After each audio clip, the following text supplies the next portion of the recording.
Hey everyone, David C. Anderson from the Knife Center. We're here at the Artisan Cutlery / CJRB booth with one of our favorite individuals, Mr. Russell. How are you, What's sir? up? Doing good. Good. It's warm. It's too warm in here. It is a bit, but we'll make it through. We'll muddle through. Yeah, muddle's the right word. We got a few knives to start out with, which are available pretty much right now. These just became available at the Knife Center, and then we'll take a look at a few prototypes after. We're going to kind of jump between the Artisan and the CJRB branding as we go, but All right. kick us off. Cool. Here. So you missed this one at SHOT Show just due to some shipping issues, and because you were one of our first people coming in for interviews, you missed the Beest.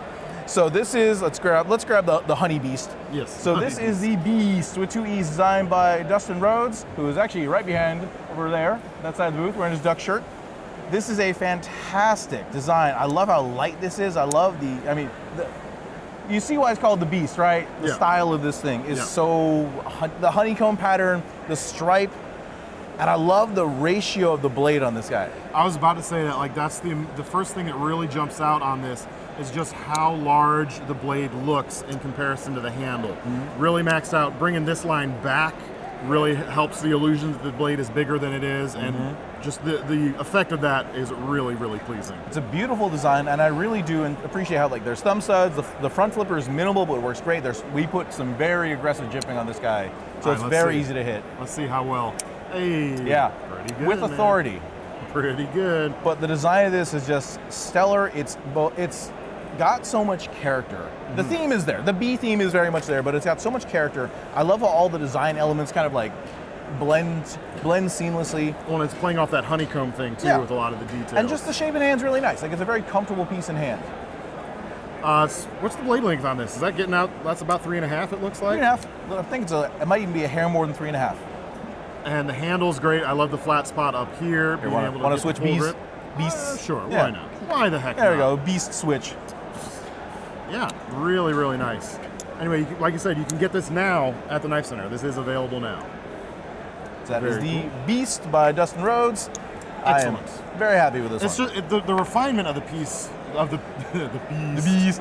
piece is really nice. Like, everything, it's not an overly chunky knife. Everything's just like really fine details in the way it's all put together, and it's worked out pretty There's nicely. a lot of thought put into it. There's a lot of thought. Dustin put a ton of thought into the design itself, and I'm really glad we were able to execute it this way to really just like make all that shine. Yeah. So, good job on my team. Good job on Dustin. Hi, Dustin. It was great. All right, moving on. This one took us a bit of a while to make. If anyone recognizes this one, this is the Mutt designed by Triple Stripe Knives, Jonathan Shaw.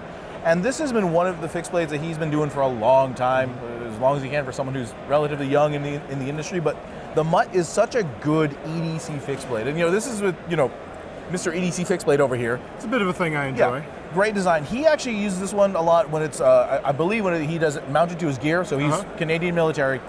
It's a straight down pull off the gear, and he wants something small enough and sturdy enough to really get a lot of work done, but be highly compact. Also, with his background in boating and such, it's why you have this nice wide blade and that harpoon shape. It's a very comfortable, small, I'm not gonna say chunky, but it's a wider, harder use knife. It's comfy, and it has, you're right, it's not really chunky, because like the blade stock is not, it still emphasizes slicing, but this feels incredibly sturdy overall when you pick it up. I'd say compact. Yeah. It's a compact. Also, if we can draw the attention to the sheath over here. Yep. So this is our first time we've been doing straps. And notice we got a big old wide beaver tail on there to make sure that it's really easy to get that thumb in there and get it out. Yep. So we really had to dial that in and just make sure that was perfect. I love how we switched over to the straps instead of doing the clip. And this whole package is just nice and comfortably compact for a knife that is like, this is a user. It feels like a serious tool. Yeah. It really does. Yeah. It's very much a tool knife. Yeah. But yeah, that is the Mutt designed by Jonathan Shaw. Also available now. Yep. And also just landed at Knife Center in the last week before Blade Show here. The bolts. The bolts, yeah. Which we previewed at SHOT Show, but they have landed now.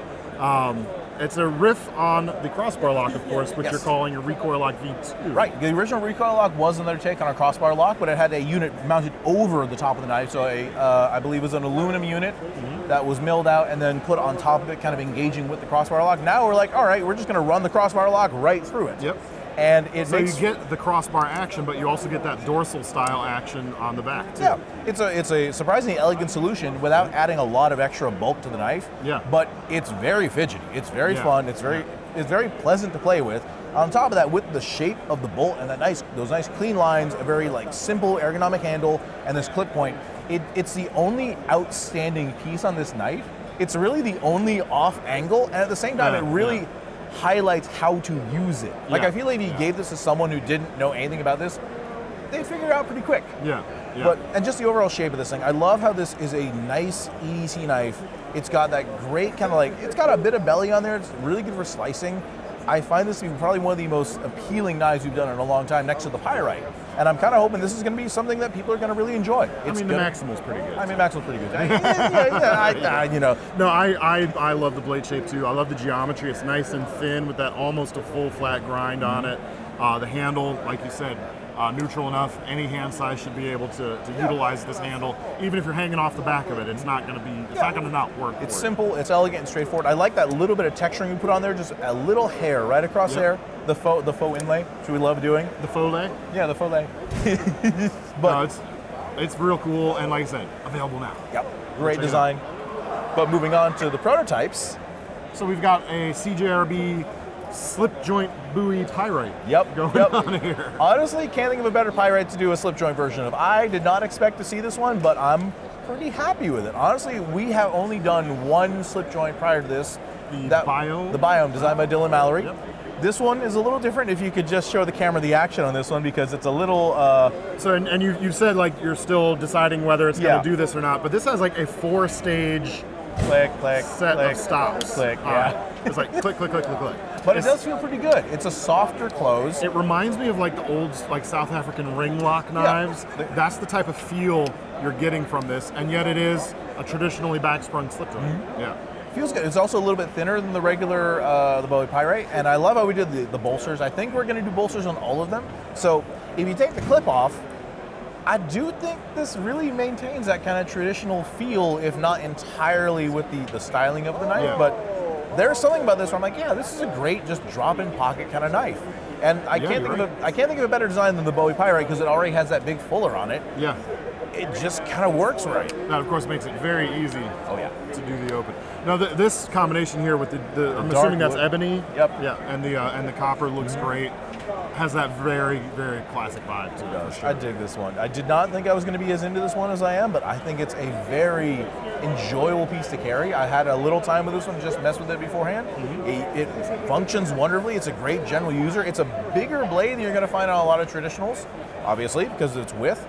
It performs well, and I haven't really had any issues with that slightly, that different kind of like it's just unexpected. Like there's nothing wrong about it, but if you're not expecting it, being used to like classic slip joints as I am, it's like, oh that's cool. It's walk and talk. It's walk, talk, jog, sprint, and. I made a joke about falling down the stairs, but it's good. That's just me being silly. I like it. It is cool. It is cool. All right, so let's move on to the next one here. We have a new one with the Recoil Lock V2. This is the Simoon. And this one has a much more dramatic blade than the Bolt. If you like this kind of let's pass it off to you. Yep. That swooping clip point. I do like those, and I like how you're getting a bit more like you're keeping your knuckles off a surface if you're cutting with it. So it's kind of got a bit of a kitchen knifey feel to it. But I think it's a bit more dramatic. But it does showcase that lock really well, especially with that thinner handle. And I don't know, it's a slick knife. It reminds me a lot of our old the Corsair and the Cutlass that we did years ago. I know we have a soft spot for those kind of knives with a big clip point, but this one really nails it. And I'm hoping we're going to see about making this one a little bit bigger in the final version. But right now, that blade is really talking to me, and it's talked to a lot of people here too. It's a fun piece. Yeah, and the dorsal fin there on the back really is integrated really well here ergonomically. Like it really forms a natural thumb ramp in this case. But then when you need to get up in front of it, it just sits right behind my thumb anyway. Your mileage may vary, every hand is different of course, but for mine, that feels really nice. Yep. Love it. It's a fun knife. Excellent. All right, moving on to a little one. This one's a little guy, the little karambit. This is the Anansi. Would it be a karambit, or due to its size, would it be a key rambit? Yeah, mini rambit for keys. Yeah. I don't know. I get it. But We want to do something kind of more, what I'm calling this is a commuter knife.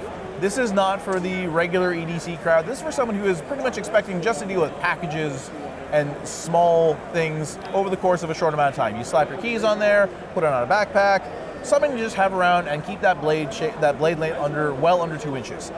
There's also, I can't, if you put a finger in there, it doesn't really work quite like a karambit. Yeah, but this is not. A little out of the way, but I have found gripping over the ring actually feels pretty good. Oh yeah. There's nothing wrong with that at all. It's very much just a leading hawkbill. Yeah, it creates like this kind of hump that gives it a greater sense of stability, given its small size. I'm enjoying this one in hand. It's something that's different. I know we're kind of trying to get in that like lower price point range, but I think it's going to be something that adds a lot to someone who is, for someone who's not as familiar with knives, who is looking for just a basic tool, and you want to, it's a gift knife. It's a general user. It's something for someone that isn't really all about EDC, but they're just starting that journey. Yeah. This is something that has a lot of utility and is kind of fun. Good deal. Yeah. Liking it. Excellent. So that's the Anansi, and now we're moving on to a project that we've been working on for a bit.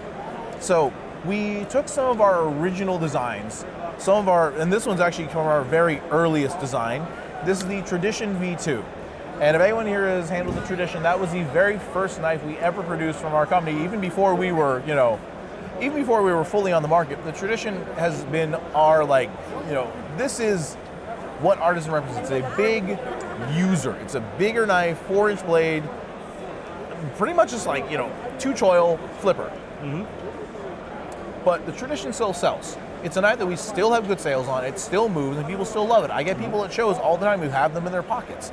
And we wanted to kind of take that and make a slightly smaller, slightly more slicey version of it that just kind of brought it back up to, a more modern style knife instead of having something that's really thick and chunky. And more budget friendly too, yeah, right? Exactly. Yeah.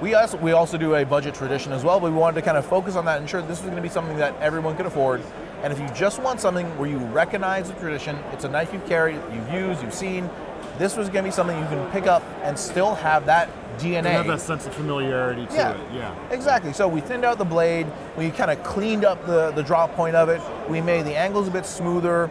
We're going to be doing a faux inlay on this one instead of doing this line pattern on here, but it still looks like a Tradition, and we're really happy to just kind of keep that DNA alive with this knife.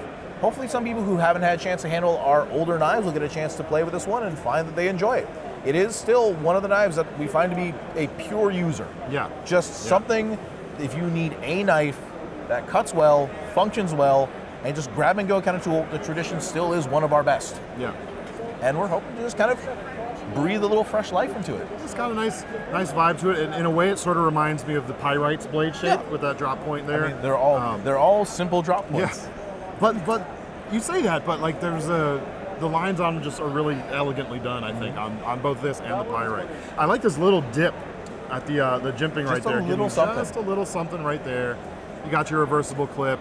You got your ball bearing flipper action, which feels great, of course. I think the big difference is we put studs on this one, which it's really funny thinking that, wow, it was such a big innovation. Well, it made a huge difference in how it functions. The original one was just missing something. Studs were the answer. Yeah. So that's the Tradition V2, and moving on to another rehashed design.